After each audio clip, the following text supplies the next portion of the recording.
I caught up with Ramdev Agarwal, Chief at Motilal Oswal Securities, on PSU banks and how he would sort of look at some of these banks. Remember, a lot of PSU names are trading at less than price to book.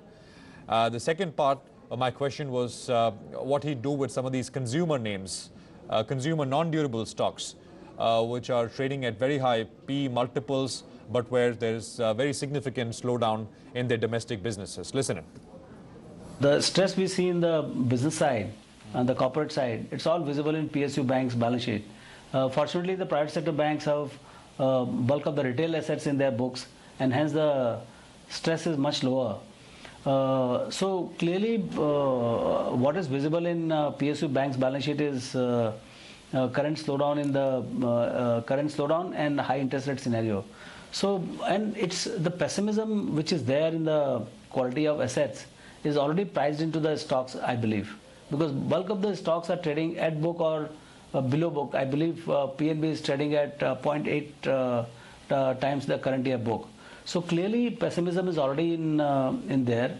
Now, if somebody thinks that, somebody was asking me just a few minutes back, will Government of India default in promises?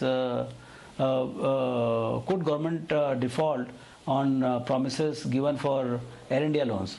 So, you know, those kind of questions are now coming up. I mean, who's there to respond to this kind of questions? So, you know, the fear is now very, very deep in this kind of, in this bank's valuation. My sense is that these are the opportune time to get some unusual returns if somebody poses faith in this bank's future. They can show 5,000 crores earnings and then they can show zero earnings or some loss.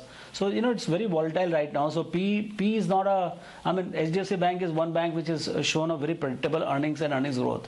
So there you can, along with the price to book, you can use P also. But here, it's only current book and quality of the book, which is most important. So the banks available below book is kind of, particularly large banks like PNB and all. So that is kind of, I would say that a lot of pessimism is there in the price. Yeah, consumer discretionaries are clearly slowing down. I mean, when Asian Paints number came to minus, I mean, people extrapolate that it could be in negative territory. So that clearly means that now consumer discretionaries are slowing down. Wherever people can defer, whether it is a jewelry or whether it is a, you know, painting of the houses, or wherever they can defer. So that deferral is clearly happening now.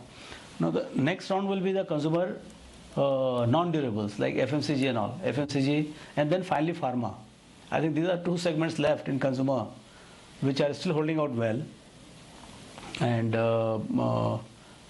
if you look at Lever's performance or I think Marico and bulk of the, you know, all the FMCGs have done well in terms of volume and value both. So I think that segment is still protected at this juncture. Ramdev Agarwal there. We're going to take a quick break. Hexaway reporter